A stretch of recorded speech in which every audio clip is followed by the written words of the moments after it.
Can you see my screen? Yes, we can see. Okay, great. So, well, Mark and me will present you our latest, let's say, updates on what's been happening within the MOBA housing network or cooperative society as it is now. We intend this and hope this to be rather a continuation, let's say, of conversations that we had with some of you, many of you already, around possible ways of collaborating. And particularly, we want to talk to you about an idea that's been growing within MOBA for the past, let's say, probably 2 years, around like building MOBA's internal financial capacity to support its members. So we will, for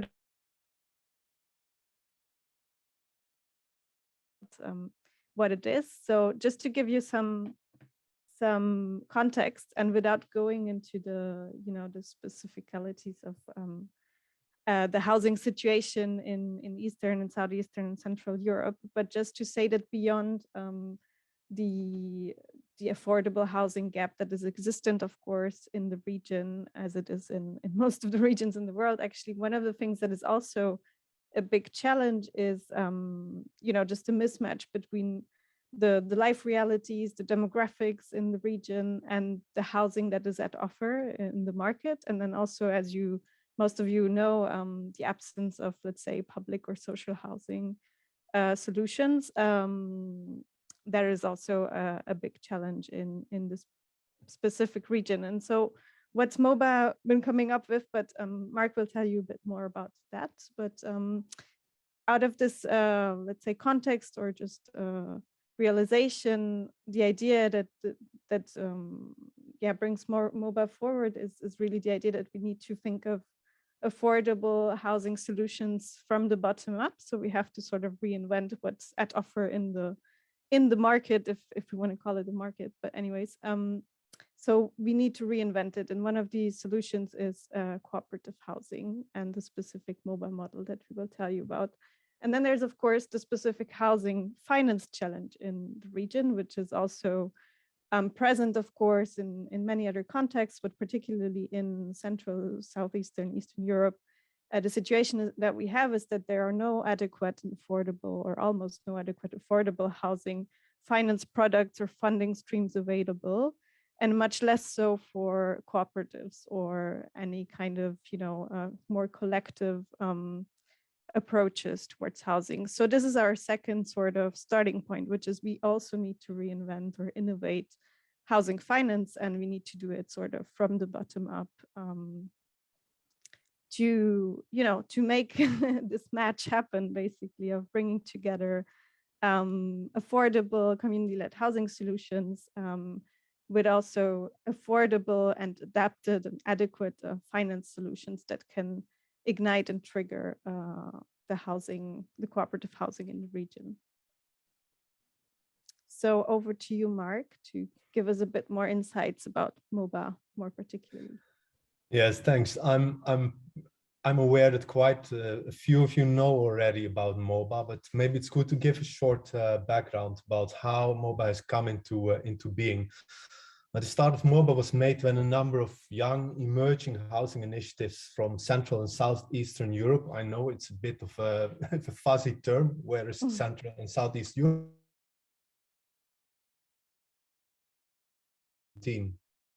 Now, some of us had heard already of each other, but at the moment when we got together, there was really an immense excitement. We understood that we were all in a comparable momentum to get novel, community-led cooperative housing going in our cities we were living in.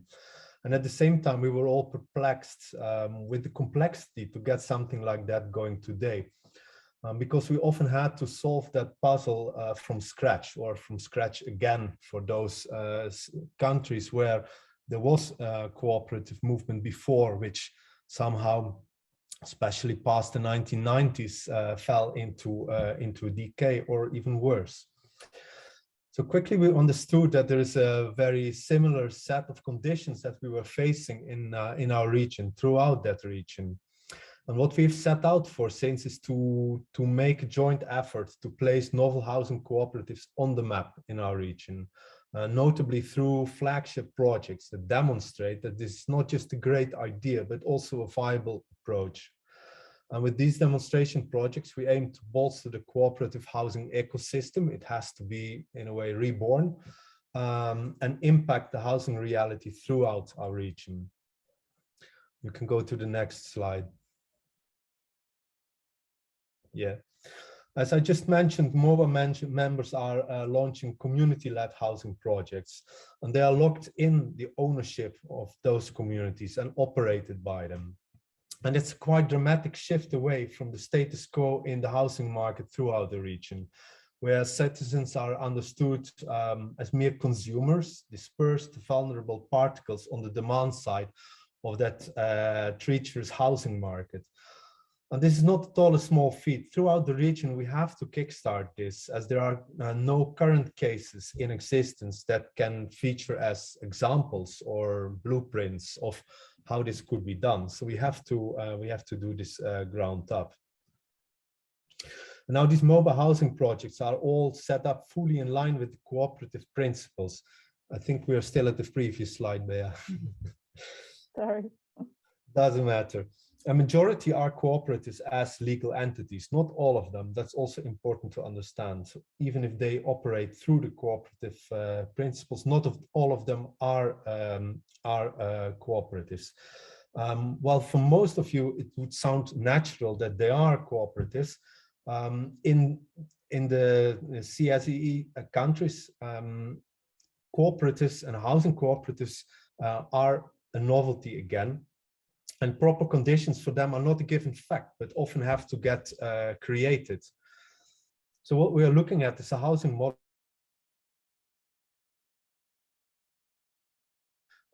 which match, let's say, the savings realities, life reality of those households, while a large part of the investment will be paid back through monthly contributions, aka rent, from the members. Yeah, Bea, you can. Yeah, this slide in a way sums it up. MOBA housing model is based in self-management, economic participation, collective home ownership, and cooperative setup. It also means that MOBA projects, despite their individual uniqueness, are largely comparable in character, in setup, in the mission, the goals they want to achieve. And that gives a huge perspective for exchange of knowledge and expertise, but also for MOBA to develop its own tailored tools and instruments that are useful across the region.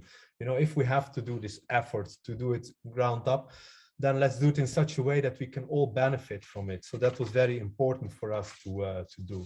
But on the other side, it also makes it easier for others to understand what MOBA projects are about and what they have in common.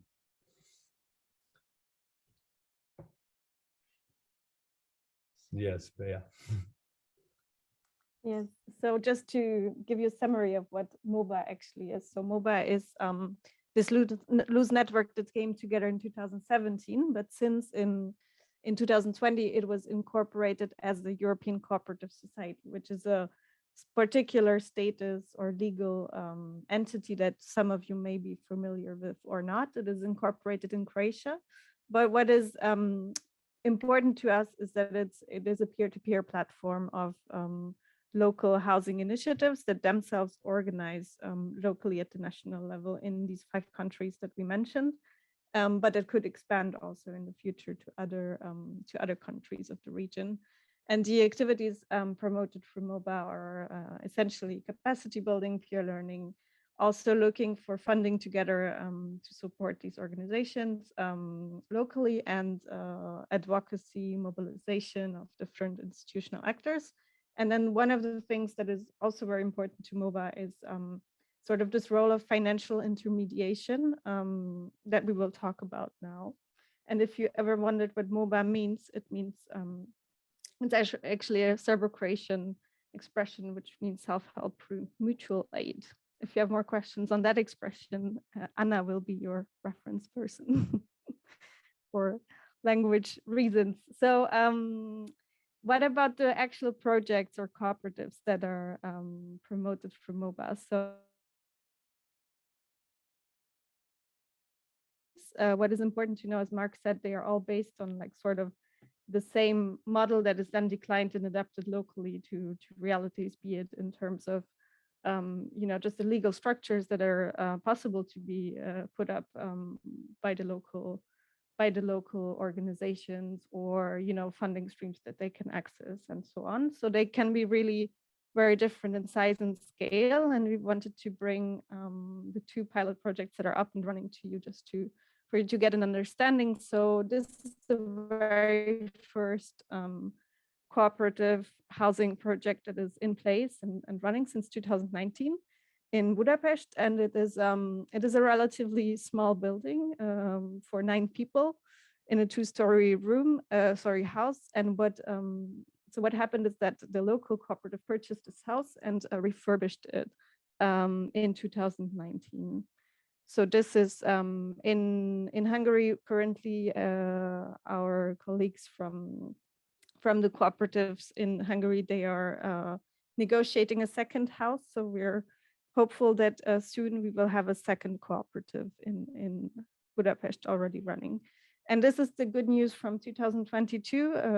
The MOBA members in Prague just purchased a building rather, which is a multi-purpose building. So there will be housing for 15 to 18 people, but also different other spaces for community spaces, also offices. So it's really a multi-purpose building that was purchased with help from Stiftung Umverteilen, which is a German foundation, but also direct loan from MOBA and financial support from individual supporters of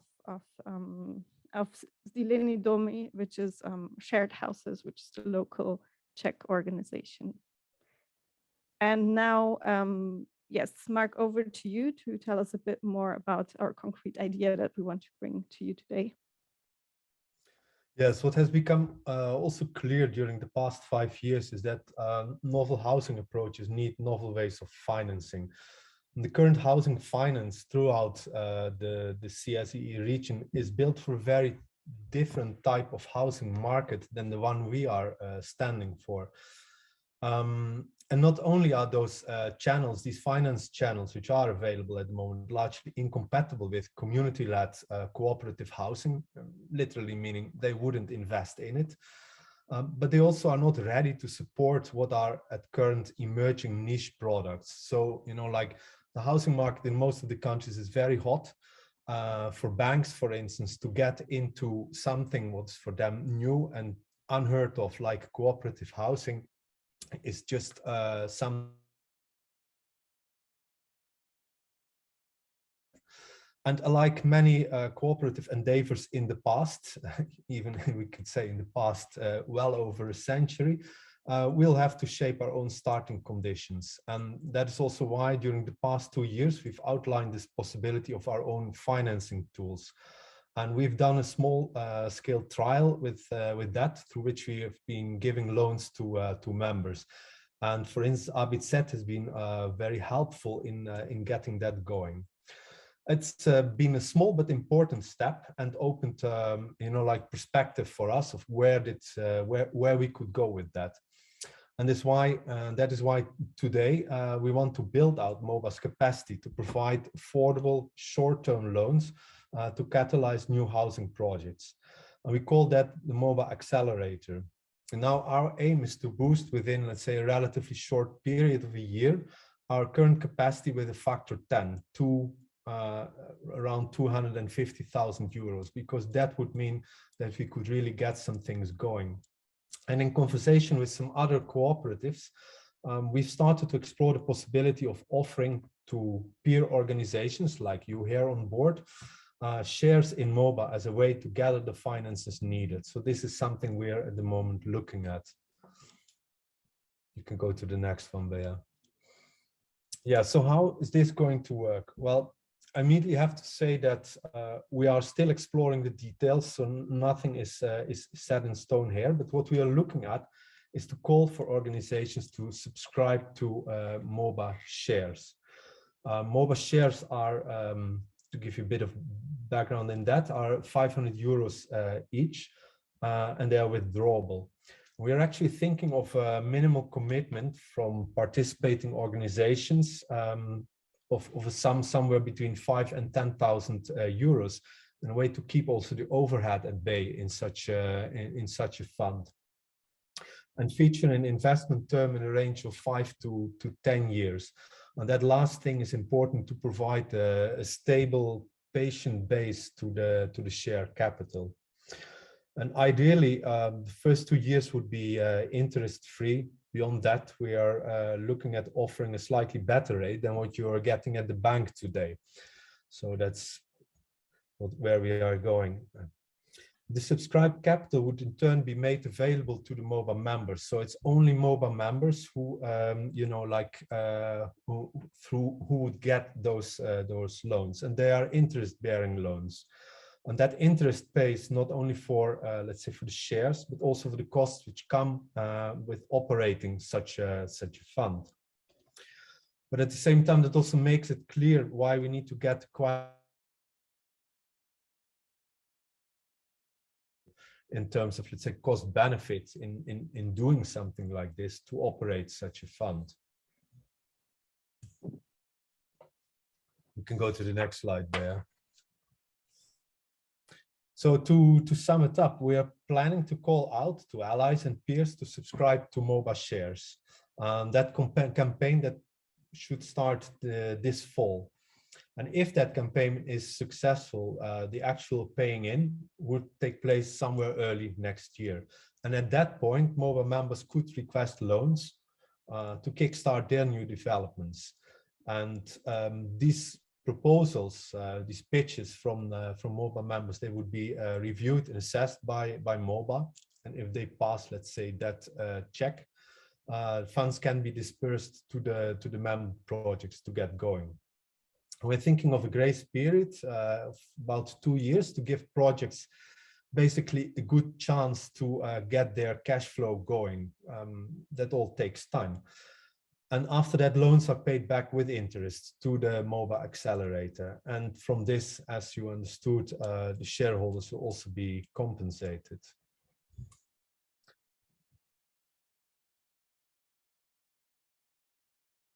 Now, what are the types of financing that can be opened through this? We're looking at the moment at financing for buying land or property, financing construction or renovation costs.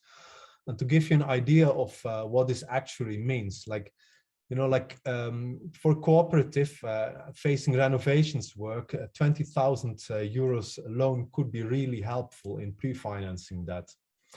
On the other hand, if you need to make a down payment, contribution of 50,000 can really be a very tangible increase in your capacity to do that.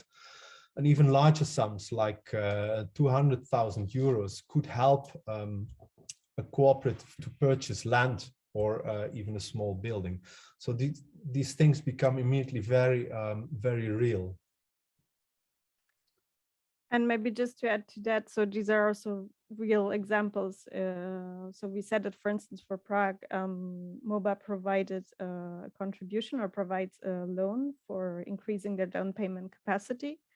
And in the case of Budapest, the MOBA accelerator wasn't existent yet at that time, but you know, renovation works lie actually in that area of costs. So you may think from Switzerland or Germany that this is very little money, but it already makes a difference without saying at any time that we will finance all costs for housing construction.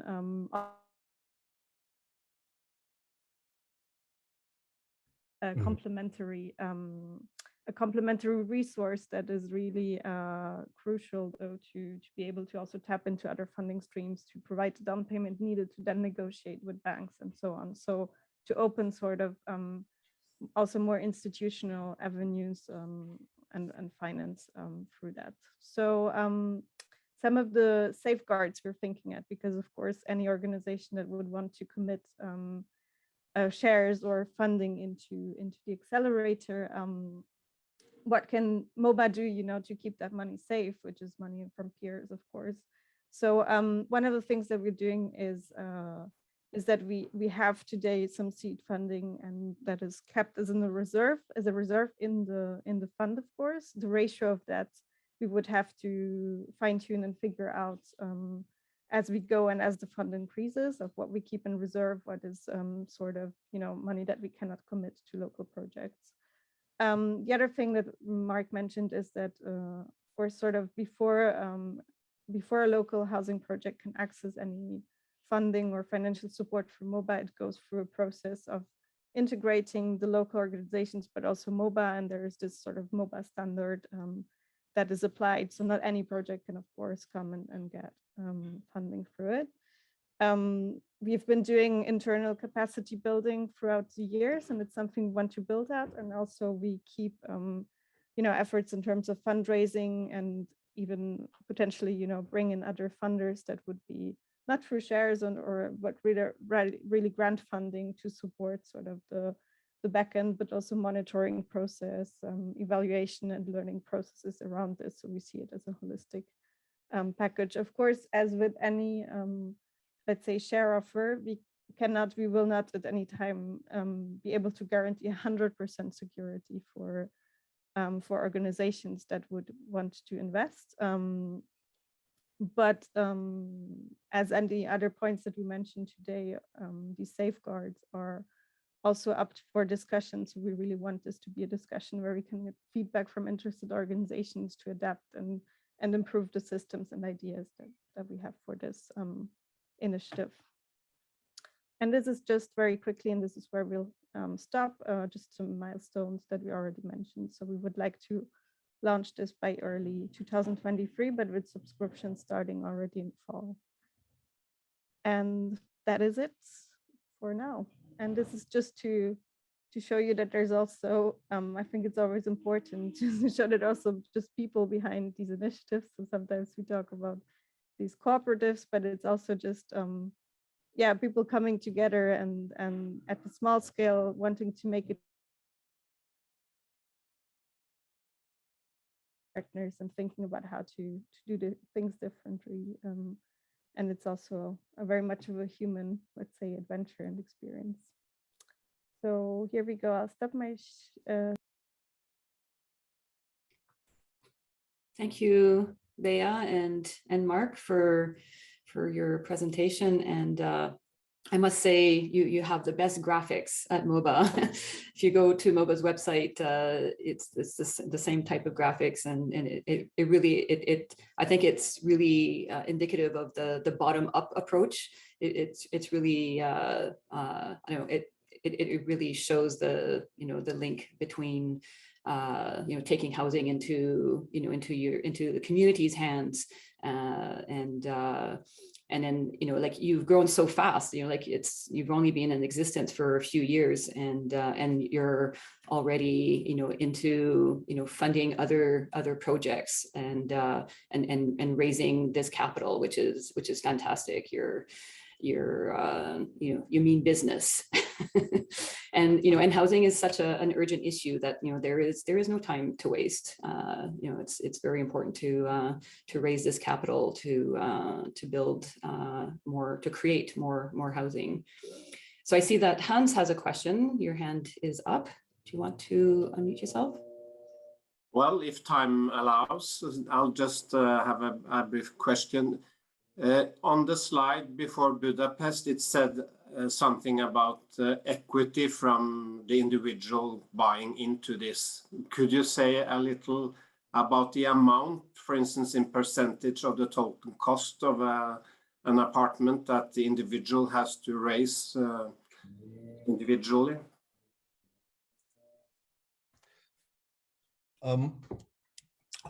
I think it is in the different projects at the moment, the pilots which with the two pilots which have been going on, it's a little bit different.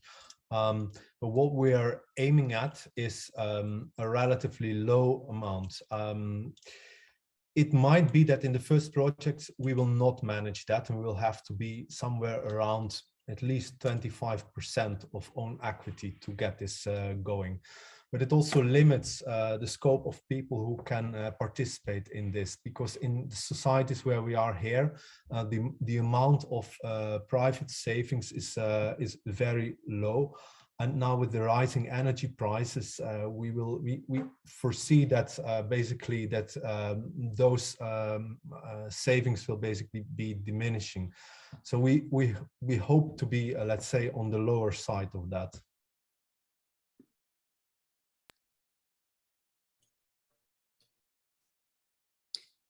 No single threshold, but really in every case and for each case, there's adapted solutions that the local organizations put forward, because in each of those countries, there's you know, their own umbrella organizations that work on these issues.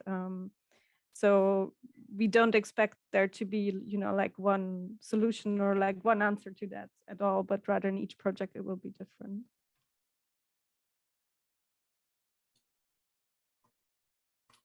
And do you have a minimum that an individual could invest?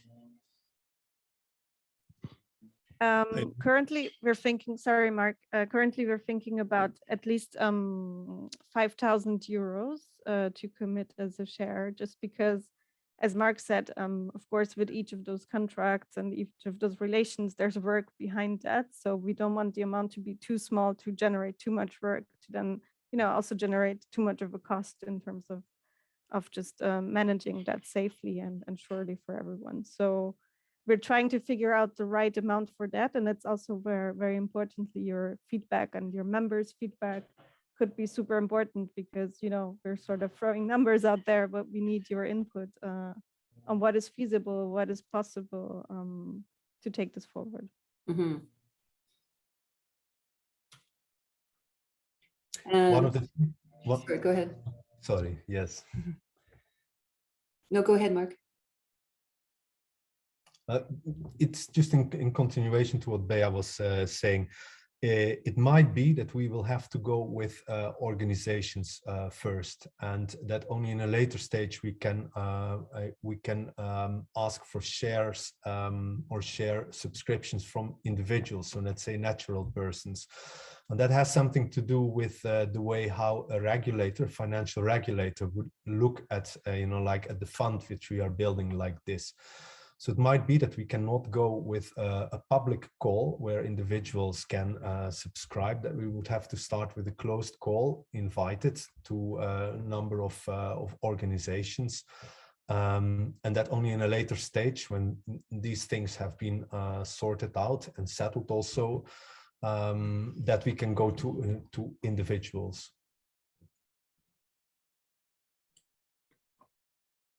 And have you approached many organizations? What's the interest out there?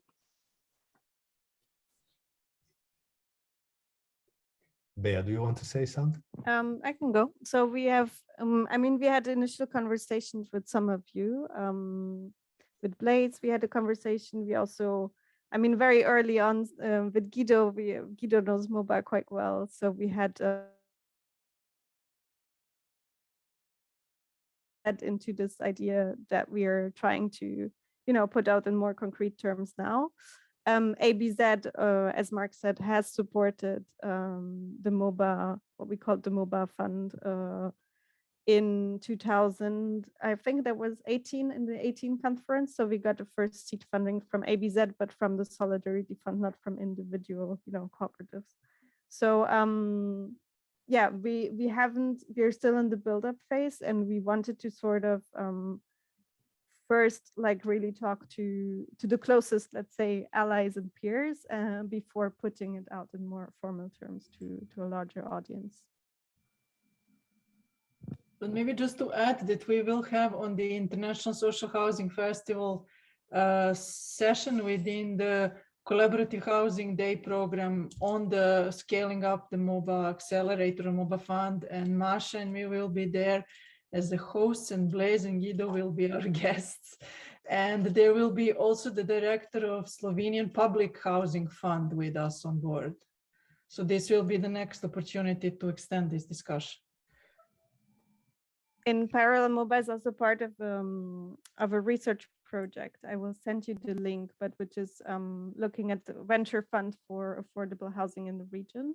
So let's say this is one part of our activities, and around that there's also this research part and building the evidence base, and so it's embedded into larger processes that are regional but also very local for the individual cooperative members. But I'll link you the research so you can see a bit more about it. All right, thanks, Bea. And Ali, we have time for a quick question.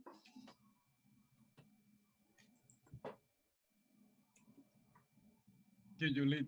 Thank you, Bea, and thank you, Mark, for sharing and presenting your experience. I have two basic questions. The first one is the interest on the loans. How much actually you're charging on the interest?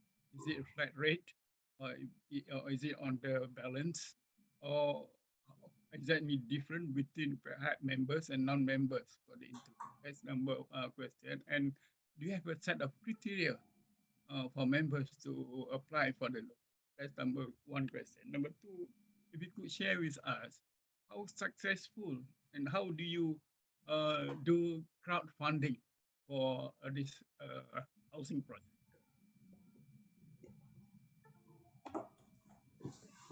Do you want to go, Mark, and I can add to it? If I can maybe take the first one, I got part of it, not maybe complete, so you can come back to us. About the interest, let's say two interests. One is the interest which MOBA would pay out to shareholders, so people who take shares in MOBA. And for that, we are looking at something which is a little bit above the amount which you get, or the interest rate which you get at the moment at the bank. So that will be something probably less than 2%, let's call it like that. And that will be also waivable, because some of the cooperatives, some of the peers are maybe not so much looking for interest, but more to help other cooperatives to get going. That's why we come also to this, to this group of people who know the cooperative history and the importance of having control over your own capital. The second thing is the interest which MOBA members would pay, let's say, for the use of the funds. And this is something which we don't know yet, because we have to do the detailed calculations in that. And that has also partially to do with the fact that not all members are in the same currency zone. So we have to see how to deal with let's say the fluctuations which might happen there over time. And Bea, maybe you can say something about what we did with the loans which we have been dispersing at the moment in the previous rounds, and what the interest rates have been at that. Yes, maybe just first, Ali, for your question on who can access the loans. So basically only full members can have access to the loans. So it's not like any housing project could apply, but really only cooperative housing projects that are part of MOBA through the national organizations.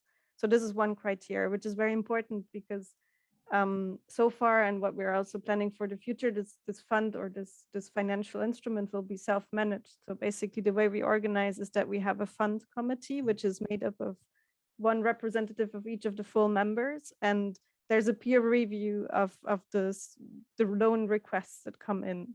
So we had, like, one, as Mark said, one pilot experience so far with 2 loan requests, and then we had conversations basically among ourselves, among the members, who would then agree on what works for everyone and what seems feasible for all the members. So so this is an important aspect. And then on the interest, so in the pilot loans, we have an interest of 2.5% for these first pilot loans that went or are going out actually now, are in Budapest as well. So as you see, we don't have like a very set in stone answer for any of this, because all of it is part of conversations, of trying things out, of, you know, going back and forth.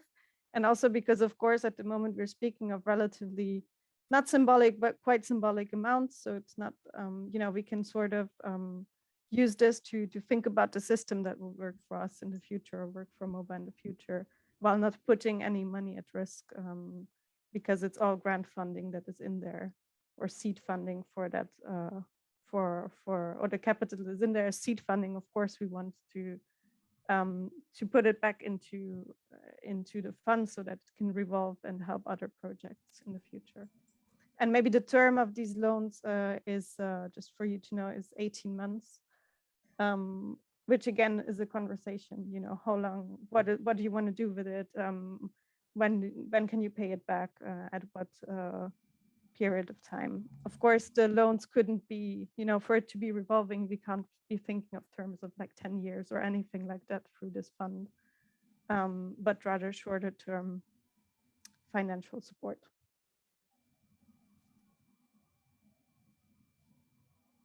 All right, so thank you very much, Bea and Mark, for presenting this to us, and good luck in your capital fundraising, and we'll see you at the International Social Housing Festival in Helsinki, June 14 to 17, and yeah, the Collaborative Housing Day is going to be on June 15th, so a whole day of activities, and looking forward to seeing some of you in person.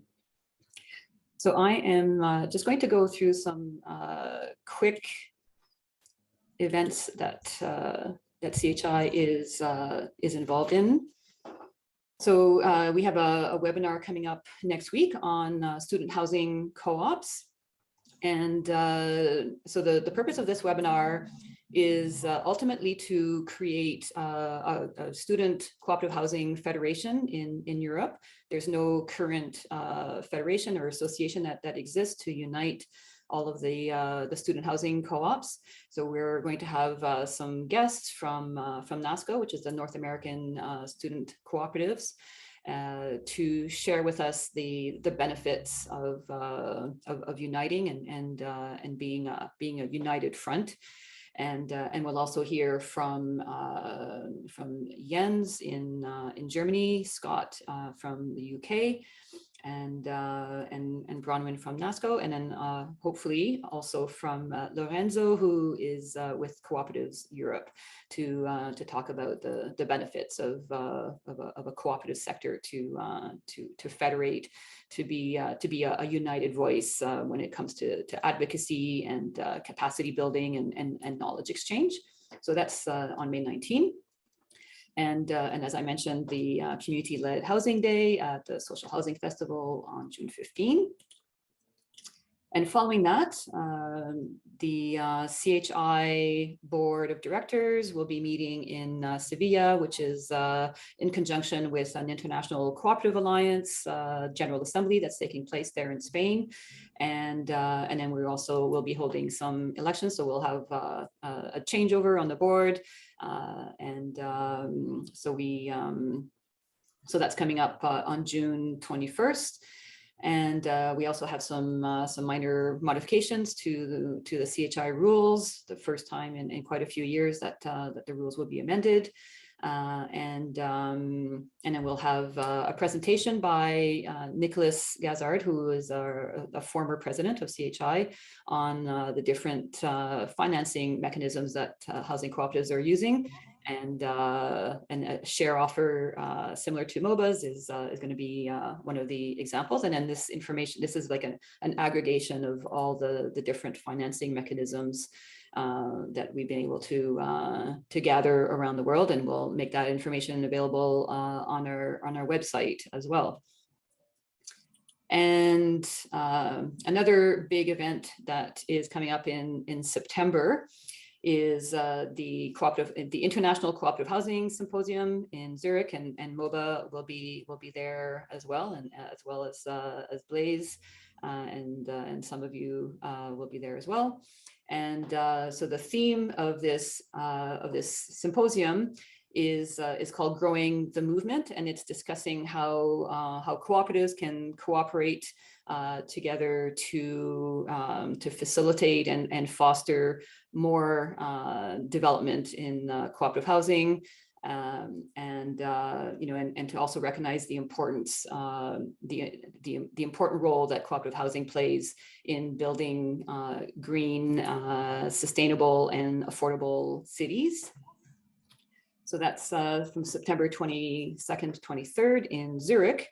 And that will be followed by a side event, which is a student housing co-op event, which will dive in deeper into the development of this European Federation. So this is in two parts. The first part will be in Zurich, and this will be more showcasing the benefits of student housing co-ops, and making the link between the right to education and the right to housing. And then we will hop on a train and move to Geneva, where we will dive into the nitty-gritty of forming a federation. So we invite you to spread the word about these events, and we look forward to being together in person as well. Fingers crossed that we're allowed to do that, and that we're not surprised with more variants of the famous coronavirus. And also just to highlight our podcast series called Co-op Conversations. So we've had 4 new episodes added this year. And so we basically interview and talk to folks that are either living in housing co-ops or developing housing cooperatives or working in housing cooperatives. You see Anna, who's with us today, was one of our guests. We spoke to for Rosie from New Zealand. We spoke to Ander from Barcelona, from Sosve Civic, which is a co-op housing organization doing great work in Catalonia, in Spain. Anna from MOBA, and our latest episode is with Maxime Zaït, who is based in Belgium, and he just did a tour of Europe, visiting and talking to folks that are reclaiming abandoned vacant buildings and using them for temporary spaces, primarily for housing and also for artistic and cultural groups. That one's in French, but we're working on doing some subtitles. We have all of these episodes wherever you listen to podcasts, and we also have them posted on our YouTube channel. So for the French one, we're going to do some subtitles so that folks who don't speak French can listen in. And just a quick note of a 100-year anniversary for HSB, our member in Sweden, who will be celebrating their 100th year anniversary in 2023. And I'm sure there'll be lots of celebrations in order to commemorate this big landmark. And I don't know, Anders, do you have any little tidbits that you can offer on what's planned? No, not yet, but I will give you the information what will happen in Sweden next year. Yeah, we still have some time. I will do that later on. All right. It will be a big celebration. I bet, yes. And lastly, I just want to give a warm thank you and farewell to Anders, who's been the CHI president for the past 4 years and has been on the CHI board for 8 years or maybe longer than that. And also, as you mentioned earlier, was the chairman of HSB in Sweden. And so just wanted to highlight our appreciation for you leading the organization and leading the board and for representing CHI internationally, and for all of your work in cooperatives in Sweden, not only in housing but in insurance cooperatives as well, with We Effect, the international development organization, and many boards. I think at one stage you were on 10 different boards. So a very warm thank you for all of your dedication to the cooperative movement, Anders. Very much appreciated. Oh, thanks, Julia, and thanks to you all. I hope to see you in some way in the future. Absolutely, yes. So without any further ado, thank you again to Daniela and to Mark and Bea for your presentations and for sharing your work, and very much appreciated to see the the development and the advancement of of these innovations to to create and develop more cooperative housing. And as was mentioned in MOBA's presentation, the bottom-up approach is really, I think that's the crux of the success of cooperative housing, and raising raising some seed funding is in this grassroots movement is it's going to go such a long way, and we're happy to share this this good example as much as possible. So thanks for sharing that with us, and thanks to all of you for joining in, and we will hold another forum. We hold them twice a year, so we'll hold another one in the fall, probably in October. And then in the meantime, we look forward to seeing you either at the Social Housing Festival or in Spain at the ICA General Assembly, and then hopefully at the symposium in Zurich in September. So a few opportunities for us to connect in person again. So thanks. Have a great day, and we'll see you soon, hopefully. Ciao. Thank you, Julie. Bye-bye. Bye. Thank you. Bye. See you. Bye-bye. And Thank you. Bye. okay.